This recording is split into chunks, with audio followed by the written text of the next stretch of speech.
Oh Jésus, entends-tu le cri naissant de ma longue nuit? On connaît l'hymne à la charité. Si je parlais toutes les langues du monde, si j'avais la foi à transporter les montagnes, si je n'ai pas l'amour, je ne suis rien. C'est l'un des textes les plus poétiques du Nouveau Testament, plébiscité par les fiancés pour le mariage. Mais dans le même style, on connaît moins l'hymne à la foi, le chapitre 11 de l'Épître aux Hébreux. Ce chapitre, véritable litanie des fleurons de la foi, que l'auteur énumère en partant d'Abel, d'Abraham, avant de s'essouffler en route et de nous dire qu'il ne peut pas citer tout le monde. Ce que l'auteur trouve de commun à toutes ces figures de la foi, c'est qu'ils vivaient comme s'ils voyaient l'invisible. J'aime bien sa formule, comme s'ils voyaient l'invisible, pour parler de la foi. Et il faudra la garder en tête lorsque tout à l'heure, nous nous demanderons ce que ça veut dire que Jésus dise à l'aveugle Bartimée, « Ta foi t'a sauvé ». Mais d'abord, voici pour ce dimanche l'histoire de cette rencontre improbable entre l'aveugle au bord du chemin et le fils de David qui passait par là. Marc chapitre 10, versets 46 à 52. En ce temps-là, tandis que Jésus sortait de Jéricho avec ses disciples et une foule nombreuse, le fils de Timée, Bartimée, un aveugle qui mendiait, était assis au bord du chemin. Quand il entendit que c'était Jésus de Nazareth, il se mit à crier « Fils de David, Jésus, prends pitié de moi !» Beaucoup de gens le rabrouaient pour le faire taire, mais il criait de plus belle « Fils de David, prends pitié de moi !» Jésus s'arrête et dit « Appelez-le !» On appelle donc l'aveugle et on lui dit « Confiance, lève-toi, il t'appelle !» L'aveugle jeta son manteau, bondit et courut vers Jésus. Prenant la parole, Jésus lui dit « Que veux-tu que je fasse pour toi ?» L'aveugle lui dit « Rabouni, que je retrouve la vue. » Et Jésus lui dit « Va, ta foi t'a sauvé. » Aussitôt, l'homme retrouva la vue et il suivait Jésus sur le chemin. Avouez ceci. Si cette méditation d'aujourd'hui voulait être dans l'air du temps, vous savez exactement à quoi il devrait ressembler. Je devrais commencer par vous dire que si vous avez la foi, ce que Dieu a fait dans la vie de Bartimée, il va le faire aussi dans votre vie. La condition, ça serait que vous y croyez, comme Bartimée justement. Mais vous savez que je ne le dirai pas. Quand Jésus lui dit à la fin « Ta foi t'a sauvé », la phrase peut bien sûr vouloir dire « Tu ne le dois qu'à toi-même, c'est toi qui as fait le job, pas moi ». Et la condition pour y arriver, ça serait évidemment de vous demander d'y croire fort, de crier comme lui, de ne pas lâcher l'affaire, jusqu'à ce que, peut-être, vous fassiez pencher Dieu de votre côté. Mais ce Dieu récalcitrant, qui prend un malin plaisir à vous voir trimer des années durant pour enfin vous donner, peut-être ou peut-être pas, ce qu'il pourrait vous accorder en claquant du doigt, ce Dieu ne me plaît pas. Notez mon « peut-être » que j'ai répété exprès 2 fois, parce que il se pourrait que vos yeux ne s'ouvrent pas à la fin, que malgré vos prières et vos jeûnes, vos cris, eh bien, malgré tout ça, il se pourrait que vous reveniez me voir pour me confier votre désarroi. Je vous demanderai peut-être, êtes-vous sûr d'avoir vraiment essayé, tout essayé? Allez, retournez au charbon et redoubler d'efforts. Mais non, je ne vous dirai pas ça. Un évêque américain déclarait il y a quelques années, avec une pointe d'ironie, que 90% des homélies qu'il avait entendues se résumaient à 2 mots, « try harder », qu'on peut traduire en paraphrasant le marquis de Sade, Horresco referens, chrétiens mes frères et sœurs, encore un effort. C'est que souvent, nous lisons l'Évangile comme un manuel de coaching, car ce message, fait comme Bartimée, plus fort, et tu auras le résultat, est typique de ce que vous dirait un coach de vie, comme on les appelle. Si vous lui demandiez comment Bill Gates ou Elon Musk ont réussi, je suis certain que la réponse serait parce qu'il a cru en lui-même. Et si vous demandiez au même à quoi Bartimée doit sa guérison, il répondrait pareil que pour Bill Gates, parce qu'il a cru en lui-même et n'a pas lâché l'affaire, quelles que soient les barrières. Dans cette interprétation, que l'on retrouve souvent partout sur nos réseaux sociaux, la foi est regardée comme un super pouvoir qu'il faudrait savoir ou pouvoir activer pour parvenir, comme Bartimée, à forcer une réponse de Jésus, une sorte de performance pour forcer la main de Dieu, une forme de puissance active et dynamique, la clé qui déverrouille le trésor des bénédictions divines. Du genre, Dieu, je te montre ma foi. Regarde comment elle est grosse, elle est grande. Bon, maintenant, la balle est dans ton camp, comme si la foi était une monnaie spirituelle qui permettrait aux croyants d'accéder aux bénédictions divines, le croyant étant l'architecte de sa propre guérison et Dieu se réduisant au rôle d'un coach spirituel qui m'aide à réaliser mon potentiel. Dans beaucoup d'églises évangéliques, dans nombre de mouvements charismatiques, c'est ainsi souvent que la foi est décrite à travers ce qu'on appelle souvent la parole de foi ou en anglais le name it, claim it. Comme disent les formules que nous lisons ici et là sur Instagram ou YouTube, déclare le succès dans ta vie et il viendra à ta rencontre. Déclare ce que tu veux voir s'accomplir et Dieu le fera. Cette parole de foi prononcée face à la maladie ou à une situation bloquante est censée libérer la puissance divine et la mettre en œuvre. Je n'aime pas dire qu'une certaine interprétation de l'évangile est mauvaise. Je n'en ai pas l'autorité. J'aime par contre dire pourquoi certaines me paraissent un peu tordues. Cette interprétation en réalité soulève beaucoup de difficultés. D'abord, l'image de Dieu qui en ressort n'est pas terrible. Quel est ce Dieu si bon et si généreux et si paternel qu'il attend néanmoins que vous mordiez la poussière pour daigner bouger le petit doigt? Quelle idée de la prière que de la voir comme une tentative de mettre en échec la réticence de Dieu. Ensuite, ceux qui présentent la foi de cette façon-là ne savent plus nous dire à la fin si c'est en soi-même qu'il s'agit de croire ou si c'est en Dieu qu'il nous faut croire. En outre, je me demande parfois si ce n'est pas une façon de tenter Dieu. Autrement dit, de succomber littéralement à la troisième tentation du Christ. Il a dit qu'il enverrait ses anges pour te rattraper si tu tombes, donc jette-toi du haut du temple et si ça ne marche pas la première fois, essaye encore. Un couple d'anthropologues que je prends plaisir à lire appelle ça le capitalisme de casino. Quelqu'un va faire une offrande à l'église pour voir si Dieu va lui donner le centuple, de la même façon qu'on mettrait une pièce dans une machine de casino pour voir si on va gagner le gros lot. Je ne pourrais pas lister tous les défauts ici. Je viens de terminer un petit livre sur la question. Et puisque je ne veux pas faire de la pub ici pour mes livres, je dirais pour l'instant que ça donnera l'occasion d'un autre débat. Mais la pire des difficultés que cela soulève, c'est de culpabiliser ceux qui n'y arrivent pas. Il y a ceux pour qui ça marche, bien pour eux. Mais la majorité, la grande majorité se fait culpabiliser pour rien. Celui-là a passé des nuits et des nuits à prier et on lui dit que c'est parce qu'il n'a pas la foi assez grande, assez grosse et assez grasse que ça ne marche pas. Parce qu'il n'a pas crié assez fort, parce qu'elle ne s'est pas assez mise dans la peau de Bartimée. Et le pauvre, la pauvre, finit par croire soit qu'il n'a pas assez de foi, même si quelque chose lui dit qu'il en a quand même un peu, soit par croire que Dieu préfère les autres pour une raison qu'il ignore fatalement, ou par se dire peut-être qu'il n'est finalement pas assez enfant de Dieu. Dès l'Évangile, surtout dans le 4e Évangile, cette vision de la foi comme puissance ou super pouvoir qui provoque le miracle est pourtant vivement et activement combattue. La plupart des miracles dans l'Évangile de Saint Jean, par exemple, ne disent rien de la foi de ceux qui en bénéficient. Il n'est pas dit que les amoureux de Cana étaient particulièrement croyants. Le paralytique guéri au chapitre 5, autant que l'aveugle du chapitre 9, ne savent même pas qui est Jésus. Le père de l'enfant malade en Jean chapitre 4 se fait reprocher de trop lier la foi aux signes, et Thomas sera encouragé à ne pas attacher sa foi à ce que voient ses yeux. Et à part le fait que Lazare était l'ami de Jésus, il n'est pas dit que sa foi lui a mérité d'être ramenée à la vie.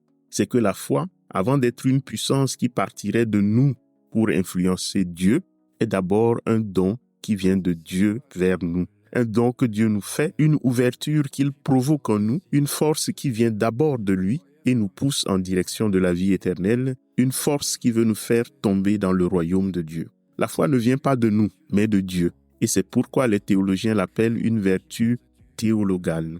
Voici ma manière d'expliquer la chose. Les chrétiens croient qu'avec la naissance, la mort et la résurrection du Christ, quelque chose d'absolument neuf, d'inconnu, s'est introduit dans l'histoire des hommes. Ce quelque chose de neuf, les évangiles l'appellent diversement le royaume de Dieu, ou le royaume des cieux, comme dit parfois Matthieu, ou la vie éternelle, comme préfère dire Saint Jean. Les dimanches derniers, nous avons parlé l'une ou l'autre fois de ces questions, et pour ne pas trop s'enquiquiner de détails et de digressions, j'ai préféré parler de l'ère messianique, du jubilé, du sabbat, qui sont des préfigurations, mais aussi des dimensions de cette réalité que le Christ est venu réaliser en plénitude. Mais ce qui est tragique, et cela dès les premiers récits évangéliques, c'est que ce royaume est invisible à beaucoup de personnes. il se présente comme un mystère caché en plein jour, non pas parce qu'il est inatteignable, mais parce qu'il requiert d'autres vertus que les vertus ordinaires, des vertus spécifiques autres que les vertus humaines pour se faire sentir, pour se faire toucher. La théologie chrétienne nomme ces vertus de théologales et au nombre de 3, la foi, l'espérance et la charité. La foi en premier lieu est ce qui permet de voir ce royaume. Là où beaucoup voient un monde ordinaire, parfois brisé et injuste, la foi donne à certains de reconnaître la présence cachée de Dieu dans le plus banal, voire dans le plus tragique. La métaphore reine pour parler de la foi a toujours été celle de la lumière qui éclaire ce qui, sans elle, resterait dans l'ombre. Elle est comme une paire de lunettes qui permet de voir ce que ne voient pas ceux qui ne l'ont pas. Une fois qu'on a vu ce royaume avec les yeux de la foi, la charité est ce qui permet d'y vivre, car les lois de ce royaume sont souvent déconcertantes et contre-intuitives. Aimer ses ennemis, tendre l'autre joue, servir au lieu de chercher à être servi. C'est par la charité que ces lois bizarres deviennent non seulement possibles, mais viables. La charité rend possible que ce royaume, par définition surnaturel, devienne objet de pratiques quotidiennes, faisant de la vie terrestre une anticipation concrète de ce qui est encore à venir. Entre les deux, entre la foi et la charité, l'espérance est la vertu qui permet de supporter que ce royaume, bien que déjà là, ne le soit pas encore en plénitude. Parce qu'il est seulement en germe, il faut cultiver la patience devant le fait que la charité n'est pas parfaite et que la foi parfois chancelle. Une de mes meilleures images pour illustrer cela, c'est la grossesse. Mais on en parlera un autre jour. Parlons aujourd'hui de l'Eucharistie. Lorsque le prêtre nous présente le pain, il en appelle à la foi. La question du pain élevé est toujours « vois-tu seulement du pain ou vois-tu au-delà? As-tu les bonnes lunettes ?» Et ceux qui ont les bonnes lunettes s'agenouillent, les autres passent en fumant leur cigare. Ça, c'est la foi. Puis vient le moment de partager le pain. Et il faut savoir qu'à ce moment-là, Judas est aussi dans l'assemblée et qu'il faut beaucoup de charité pour partager ton pain avec lui. Voudras-tu le laisser, comme Jésus, tremper son pain dans ta coupe? C'est la charité à l'œuvre. Et l'espérance, elle, se trouve dans le fait que le pain que le prêtre nous présente est toujours en fragments. C'est du pain rompu, non plénier. Et de ces 3 filles que sont la foi, l'espérance et la charité, l'espérance est donc toujours celle qui annonce « oui, c'est en fragments, mais la joie est possible, même imparfaite. » De tout ce long préambule, il faut revenir à Bartimée, qui est quand même le cœur de l'évangile de ce dimanche. Lorsque Jésus dit à Bartimée « ta foi t'a sauvé », je ne pense pas qu'il est en train de lui dire « c'est super, tu as un super pouvoir qui a mis mon propre super pouvoir en échec ».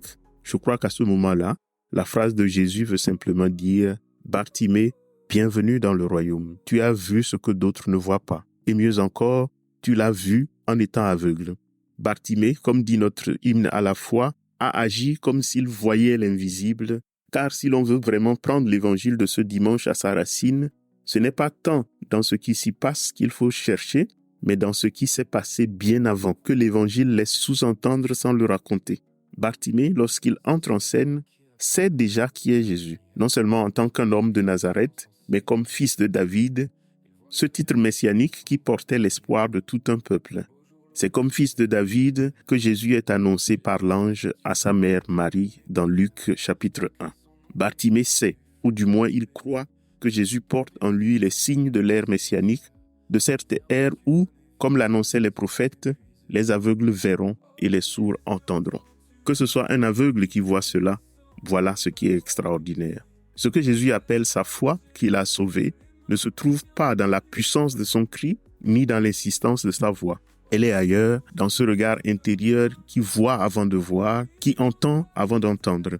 Bartimée fait partie de la race de ceux qui croient sans avoir vu, de ceux qui croient avant d'avoir vu, comme le dira Jésus à Thomas dans le 4e évangile. Il n'a pas attendu de voir pour croire. Il avait déjà reconnu le Messie dans l'obscurité de son cœur, longtemps avant qu'il n'éclaire ses yeux. Et c'est peut-être cela le plus grand miracle. Non pas que ses yeux se soient ouverts, mais que son cœur ait entrevu l'éclat du royaume bien avant d'avoir rencontré le regard du Christ et qu'il s'en soit réjoui, comme celui qui, croupissant dans une prison politique, entendrait les pas de bottes de la Révolution et se dirait « Dieu merci, ça a commencé ».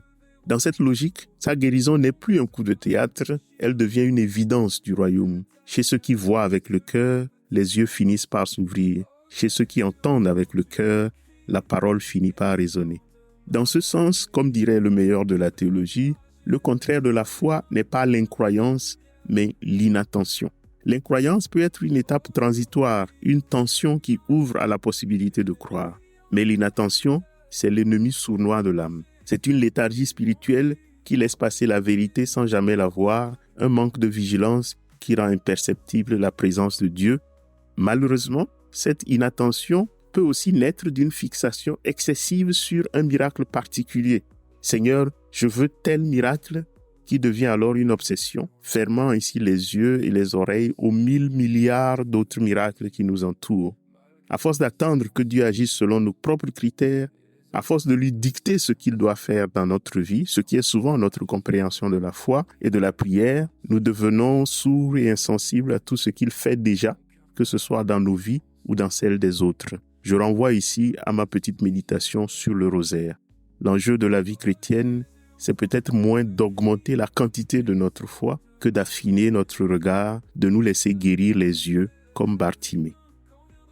Je voudrais bien poursuivre, mais il me faut conclure pour ne pas être trop long. J'aurais poursuivi avec le fait qu'il y a plusieurs miracles en un seul, que la foule est guérie de son aveuglement, qu'elle est obligée par Jésus à la charité. Cet aveugle qu'elle n'aimait pas, ou pour reprendre l'image utilisée tout à l'heure, ce Judas assis à la messe à qui nous aurions envie de faire la peau, Jésus l'oblige non seulement à le faire venir, mais aussi à rompre le pain avec lui. Cela montrerait que les trois vertus théologales ne vont pas l'une sans l'autre. Bartimée passe de sa position assis au bord du chemin à une place sur le chemin, de sa position à l'écart du groupe à une position au sein du groupe, mais cela ne se fait pas sans une transformation de la foule, comme je le disais déjà dans la méditation sur la guérison du sourd-muet.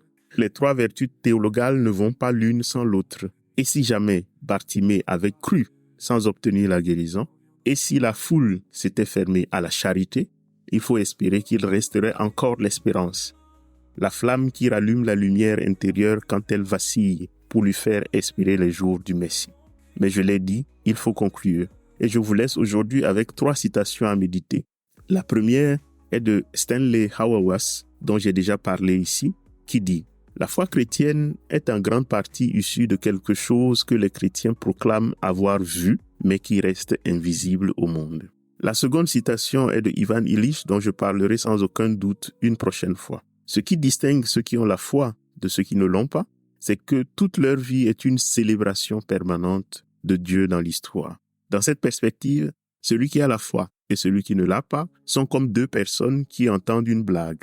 Tous 2 comprennent les mots, mais un seul d'entre eux rigole à cœur joie, car lui seul saisit le sens profond de l'histoire. La dernière citation vient de celui que je ne sais jamais ne pas citer, G.K. Chesterton. Il est fort probable, écrit-il, que nous n'ayons jamais quitté le jardin d'Éden. C'est la faute à nos yeux de ne plus le voir. Bref, la foi consiste à vivre, comme dit l'hymne à la foi, comme si on voyait l'invisible. Elle consiste à se laisser guérir les yeux comme Bartimée. Elle consiste à voir la même réalité et soudain s'exclamer « Je ne l'avais jamais vue de cette façon ». Et c'est ça le miracle. C'est sa voix qui appelait la lumière, son cri puissant, son silence de feu. Il voyait rien mais savait en prière qu'un beau jour l'aube s'éveillerait. Jésus, entends-tu la voix dans mes ténèbres? Ce cri, son nom qui monte du fond de l'oubli. Suis-je perdu dans cette nuit qui se resserre? Où viendras-tu donner vie à mes yeux épuisés? Oh Jésus, entends-tu le cri naissant de ma longue nuit? Vers toi j'élève les mains, quand viendra ta lumière? Aujourd'hui ou demain, une nuit encore peut-être. Oh Jésus, entends-tu mon cri? Ouvre mes yeux à ta lumière.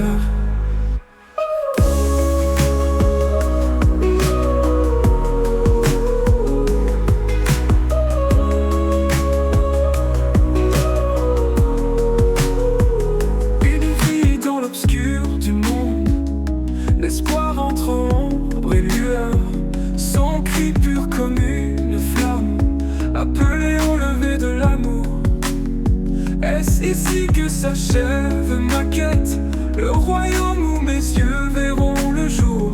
Fais tomber ce voile, déchire mes prisons. Viens de ta lumière, que se lève ta grâce. Oh Jésus, entends-tu le cri naissant de ma longue nuit? Vers toi j'élève les mains, quand viendra ta lumière? Aujourd'hui ou demain, une nuit encore peut-être. Oh Jésus, entends-tu mon cri? Ouvre mes yeux à ta lumière.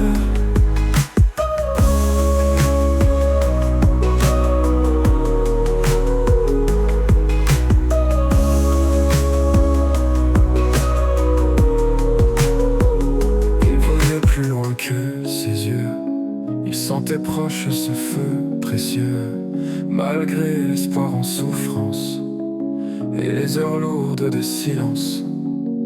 Quand tu passeras, Jésus feras-tu briller ce jour nouveau qui tarde à se lever. Mon cœur connaît la puissance de ton nom, ne m'abandonne pas sous un ciel voilé. Oh Jésus, entends-tu le cri naissant de ma longue nuit? Vers toi j'élève les mains, quand viendra ta lumière? Aujourd'hui ou demain, une nuit encore peut-être. Oh Jésus, entends-tu mon cri? Ouvre mes yeux à ta lumière. Oh Jésus, entends-tu le cri naissant de ma longue nuit? J'élève les mains, quand viendra ta lumière? Aujourd'hui ou demain, une nuit encore peut-être. Oh Jésus, entends-tu mon cri? Ouvre mes yeux à ta lumière. Oh Jésus, entends-tu le cri naissant de ma longue nuit? Vers toi j'élève les mains, quand viendra ta lumière? Aujourd'hui